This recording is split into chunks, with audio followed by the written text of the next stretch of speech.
एक छोटे से गांव में एक भोला भाला लड़का था जिसका नाम था सुकरू। उसका दिमाग थोड़ा कमजोर था पर दिल बेहद मासूम और साहसी। एक दिन दोपहर का खाना खाकर वह जंगल की ओर निकल पड़ा। जंगल की गहराई में चलते चलते उसे एक रहस्यमयी द्वार दिखाई दिया जिस पर नागों की आकृतियां उकेरी हुई थीं। जैसे ही उसका पैर उस द्वार पर पड़ा, दरवाजा खुद ब खुद खुल गया और दिव्य प्रकाश की एक किरण चारों ओर फैल गई। सुकरू अनजाने में ही नाग लोक की ओर खिंचता चला गया।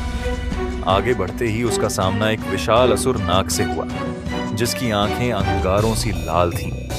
असुर नाग ने गहरी आवाज में पूछा, तुम कौन हो और यहां कैसे पहुंचे? सुकरू ने डरते डरते अपनी बात बताई। असुर नाग ने मुस्कुराते हुए कहा, तुम्हें नाग लोक का रहस्य जानने की इजाजत नहीं, लेकिन शायद तुम्हारे भोलेपन ने तुम्हें यहां तक पहुंचा दिया है। जैसे ही वह आगे बढ़ा, सुकरू का सामना कई अद्भुत और रहस्यमयी जीवों से हुआ, जिनमें से कुछ मददगार थे तो कुछ खतरनाक। हर कदम पर उसे नए चमत्कार और रोमांच का सामना करना पड़ा। इस बीच एक सुंदर नाग कन्या से उसकी मुलाकात हुई जिसकी आंखों में अद्भुत जादू था। वह सुकरू को नागलोक के रहस्यों से बचाने की कोशिश कर रही थी, परंतु उन दोनों के बीच अनजानी कशिश भी बढ़ती जा रही थी।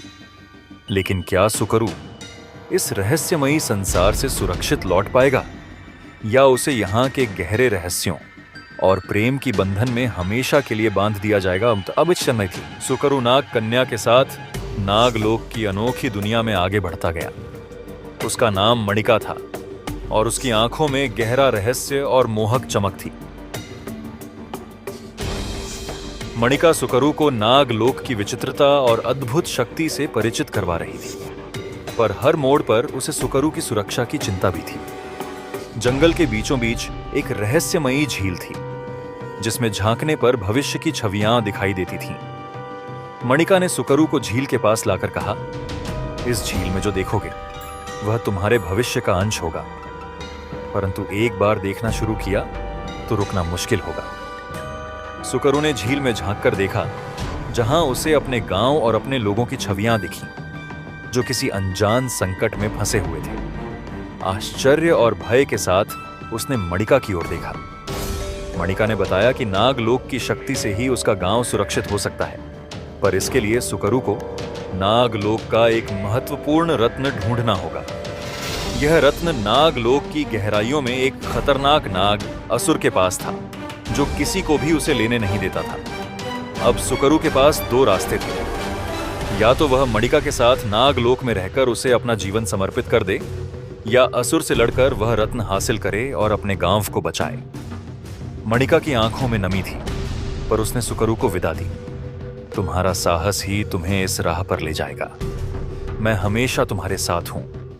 अब सुकरू अपने प्रेम और अपने गांव के भविष्य की रक्षा के लिए उस अंधेरे रास्ते पर चल पड़ा जहां असुर नाग उसका इंतजार कर रहा था।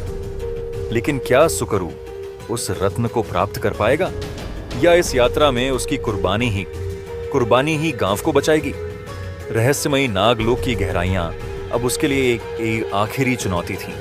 सुकरू ने दृढ़ निश्चय के साथ नागलोक की अंधेरी गुफाओं की ओर कदम बढ़ाए, जहां रत्न की रक्षा करता हुआ खतरनाक असुर नाग वास करता था।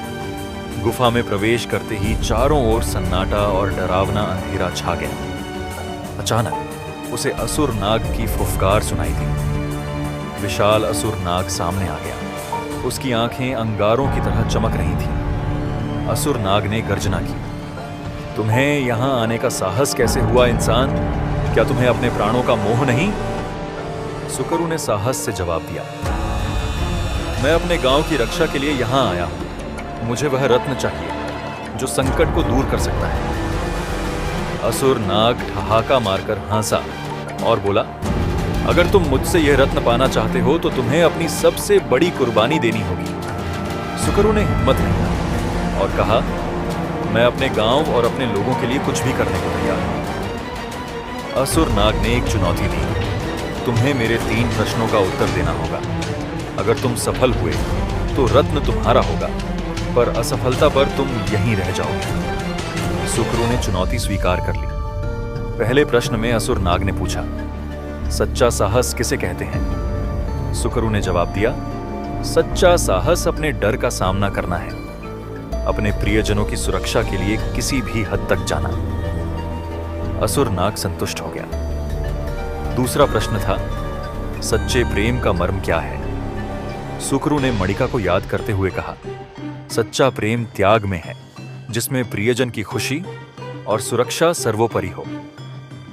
असुर नाग का क्रोध थोड़ा शांत हुआ और वह तीसरे प्रश्न पर आया। अंतिम प्रश्न था, एक व्यक्ति की सबसे बड़ी शक्ति क्या है? सुकरू ने गहरी सांस ली और बोला, उसकी निष्ठा और विश्वास। अगर मन में विश्वास है तो हर चुनौती को पार किया जा सकता है। असुर नाग मुस्कुराया। उसकी आंखों में क्रोध की जगह संतोष झलकने लगा।